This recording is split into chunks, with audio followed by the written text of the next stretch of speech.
नमस्कार मित्रों, मेरे चैनल एस्ट्रोगाय पुलकित पे आपका स्वागत है।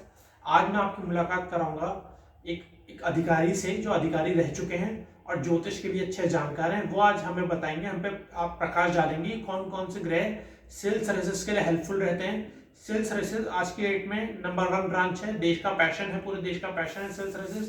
तो आइए बात करते हैं अधिकारी जी से, जो बताएंगे कि कौन कौन से ग्रह सेल्स सर्विसेज के लिए होते हैं। आपके सब व्यूअर्स को नमस्कार। यहाँ पे मैं आपको ये बताना चाहता हूँ कि सबसे बड़ी चीज़ जो इम्पोर्टेंट है किसी भी व्यक्ति को सिविल सर्वेंट बनने के लिए, वो है सूर्य का बलि होना। जी सर। देखिए, किसी का भी इच्छा पूर्ति जो है वो उस राजा पे डिपेंड करती है जो आपके ग्रहों का राजा है, और सूर्य जो है वो आपके ग्रहों के राजा हैं, राइट। यदि अगर वो आपके बलि हैं तो आपकी इच्छा जो है एक राजा स्वयं बनने की और सूर्य की तरह चमकने की, वो पूरी हो जाएगी। लेकिन यदि आपके सूर्य आपकी कुंडली में किसी प्रकार मान लीजिए क्षीण हैं, उतने प्रबल नहीं हैं, ठीक है, कुछ ऐसे ग्रह नक्षत्रों के साथ बैठे हैं, या राहु केतु शनि की उनके ऊपर कोई दृष्टि है या कुछ है जिसके कारण आपके जो रिजल्ट्स हैं वो डिले होते हैं, तो उसको हम कैसे बेहतर कर सकते हैं। अनेकों वीडियो ऑनलाइन पड़े हुए हैं इसके ऊपर कि आप का सूर्य की पोजीशन कहाँ कैसे हो, उसके कारण कैसे आदमी को वो सिविल सर्वेंट या कोई और सर्विसेज है वो कैसे पा सकता है। लेकिन यहाँ पे हमें ये करना है कि इर्रिस्पेक्टिव आपकी सूर्य की पोजीशन कैसी भी हो, आपको उसको कैसे मजबूत करना है और अपने सिविल सर्विसेज को या अपने ड्रीम को आपको कैसे उसको रियलाइज करना है, राइट। जी सर। कि आपको एग्ज़ाम, प्री मेंस और आपके इंटरव्यू दोनों तीनों जगह आपको उत्तम मार्क्स मिले और आप क्वालिफाई कर दें। जी सर। तो पहली चीज़ जो सूर्य की आती है, irrespective of what is the placement या उसकी डिग्री कुछ भी हो, हाँ जी, उससे मतलब नहीं है। हाँ जी सर। मेन ये है कि आपको सूर्य को बलि करने के लिए सबसे पहले आपको सूर्य की आराधना करनी है। हाँ जी, सूर्य की सुबह सुबह जैसे आपने नहा धो के आपने जल दिया, हाँ जी, एक सिंपल सा उपाय है, उसमें आपने जल दिया, उससे आपके सूर्य दिन प्रतिदिन जो है वो बलि होते जाएंगे। और जी, इस नियम को, छोटे से नियम को अगर आप निर्बाध रखते हैं, लॉन्ग टर्म करते हैं, तो आपके सिविल सर्वेंट बनने तक और उसके बाद भी की लाइफ को भी ये अच्छा सिक्योर करेंगे, सही रखें, अच्छा कर। इसमें क्या होता है कि आप सूर्य को अर्घ देते हैं, सिंपल एक जल है, जल से आप उनको अर्घ दें, और साथ में अगर हो सके तो अपनी पत्री एक बार जचवा के आप आदित्य हृदय स्तोत्र करें। हाँ जी, और उसमें ये देखना है कि 7वें घर का सूर्य ना हो या चौथे घर का सूर्य ना हो, या कोई ऐसी प्लेसमेंट ना हो जहाँ पे और पोजीशन जो है ख़राब हो जाए, क्योंकि आदित्य हृदय स्तोत्र जो है वो सिर्फ कुछ लोगों को ही वो कर सकते हैं, हर कोई नहीं कर सकता है। तो वो पहले तो चेक करा ले कि उसकी सूर्य की पोजीशन क्या है। हाँ जी, अगर वो आदित्य हृदय कर सकता है तो आदित्य हृदय करे, हाँ जी, नहीं कर सकता है तो सबको सुलभ जो है वो है गायत्री मंत्र। एक माला जल देने के बाद सूर्य के सामने अगर व्यक्ति गायत्री मंत्र कर लेता है तो सूर्य उसका प्रबल होना शुरू हो जाता है। जी सर। क्योंकि गायत्री जो है, माँ गायत्री जो है, वो ही सूर्य का प्रकाश देने वाली हैं। पता नहीं कितने कितने ब्रह्मांड हैं जहाँ पे सूर्य, अलग अलग सूर्य हैं, अलग अलग ब्रह्मांड हैं, वहाँ पे सब जगह सूर्य को प्रकाश देने वाली माँ गायत्री ही, जगत जननी माँ गायत्री। जी सर। तो यदि उनकी उपासना करी जाती है, कोई भी व्यक्ति हो, कैसे भी ग्रह नक्षत्र हो, हाँ जी, तो उससे उसके सूर्य को, या सूर्य को ही नहीं, प्रत्येक ग्रह को बल मिलता हाँ है, जी सर। और वो उसका सहाय बन जाता है, उसके कार्य को पूर्ति कराने के लिए वो सहाय बन जाता है। अच्छा, इसमें एक चीज़ और बड़ी प्रबल आती है, वो आती है शनि की। शनि जो है अगर आप देखें तो वो काल पुरुष का दुख है, संघर्ष है, विषाद है, डिप्रेशन है, कई सारी चीज़ें हैं। तो इसमें हम क्या करें कि उनके लिए हमें क्या उपाय करना है कि हमारा संघर्ष घटे। संघर्ष घटेगा तो हमारे अचीवमेंट्स खुद ब खुद आसानी से हो जाएंगे, हम उनको पा पाएंगे अपनी चीज़ों को। तो उसके लिए जो हमें करना है वो ये करना है, सिंपल चीज़ है कि एक तो जो आप सरसों का तेल खाते हैं, वो सरसों का तेल खाना बंद कर दीजिए।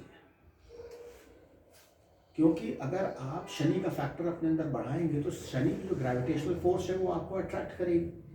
जब वो अट्रैक्ट करेगी तो आपका संघर्ष बढ़ेगा। अगर आप एलिमेंट ही अपने अंदर से शनि का खत्म करेंगे, कम करेंगे, जैसे सरसों का तेल है, उड़द की काली दाल है, ये दो चीज़ें बंद करनी है। अगर इन दो चीज़ों को बंद करके आप सिर्फ देसी घी में खाना खाते हैं तो उससे आपका जो संघर्ष का लेवल है वो घट जाएगा। आपके अपने जो डिप्रेशंस होते हैं, फ्रस्ट्रेशंस होती हैं, वो कम हो जाएंगी, सैडनेस कम हो जाएगी जी। तो मेन चीज़ क्या होगा, उससे क्या होगा, आप इजीली चीज़ों को अचीव कर पाएंगे।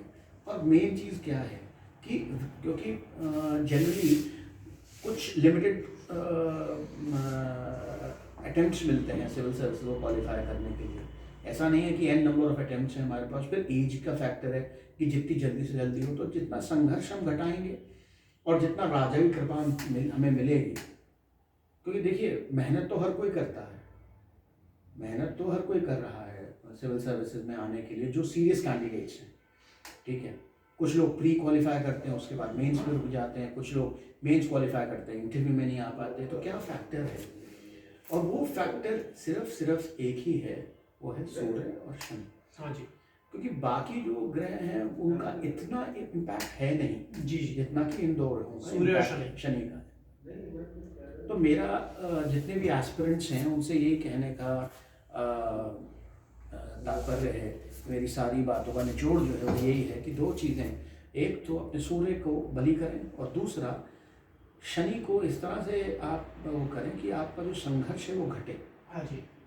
इसमें दो ही चीज़ें मैंने संघर्ष घटाने के लिए बोली है, बहुत बड़ी चीज़ नहीं है किसी के लिए भी। सरसों का तेल खाना छोड़ दीजिए, ठीक है, ना खरीदिए, ना घर पे लाइए, ना कुछ करिए। और एक काली उड़द की दाल, ये दो चीज़ें, इनको आप निषेध कर दीजिए कुछ टाइम के लिए। और जब आप सिविल सर्विस क्वालिफाई कर जाएं फिर आप अपना शुरू कर दीजिए। जी जी सर, इतनी सी ये एक बात है। इसमें आप ये देखेंगे, जब आप ये दो फैक्टर्स को करेंगे तो आपकी अंडरस्टैंडिंग, जिस तरह से आप कॉम्प्रिहेंड करते हैं जो मटेरियल है, क्योंकि मटेरियल इतना वास्ट है, इतना बड़ा है, उसको कॉम्प्रिहेंड करने के लिए आपके पास बुद्धि और क्षमताएं दोनों होनी चाहिए। अगर आप संघर्ष में ही रहोगे, कन्फ्यूजन में ही रहोगे, तो कैसे कर पाओगे?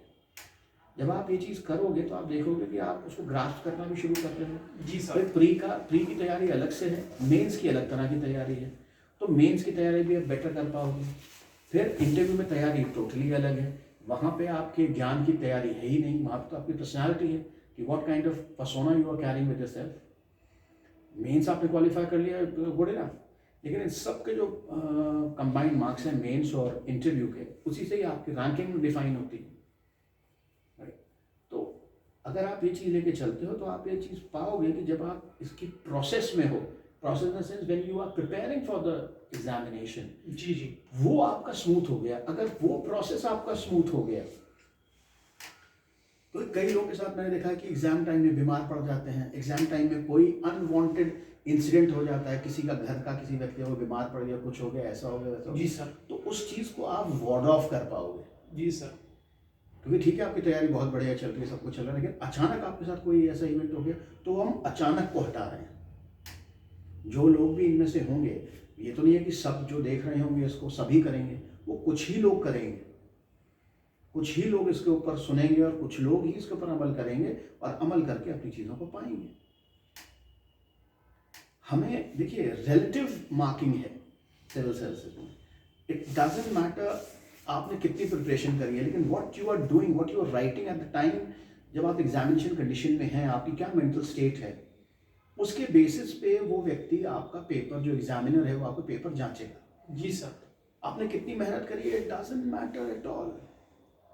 तो वो पॉइंट, वो समय जो आपका है, वो अगर उसमें इस तरह के आपके संघर्ष ना हो, इस तरह की अचानक होने वाली इवेंट्स ना हो, उसको आपने कंट्रोल कर लिया, तो मेरा ये मानना है कि आपके चांसेस जो हैं वो ज़्यादा बेटर हो जाते हैं औरों से। रिलेटिवली ज़्यादा आप बेटर लिख पाते हो, रिलेटिवली बेटर आप इंटरव्यू में परफॉर्म कर पाते हो। जी सर। तो मेरा ये सिर्फ दो ही फैक्टर्स को कहना है और इसी में मैं सम अप करूँगा इस चीज़ को। जी सर। और बाकी लोग क्वेरीज हो तो आपसे वो कमेंट में पूछ सकते हैं।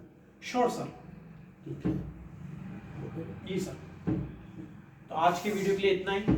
अगले वीडियो में भी हम सेल्स के बारे में और चर्चा करेंगे और ग्रहों के क्या क्या रोल होते हैं उनके बारे में जानेंगे, और ज्योतिष में कौन सा घर होता है जो कि अधिकारियों का होता है उसके बारे में जानेंगे अगली वीडियो में।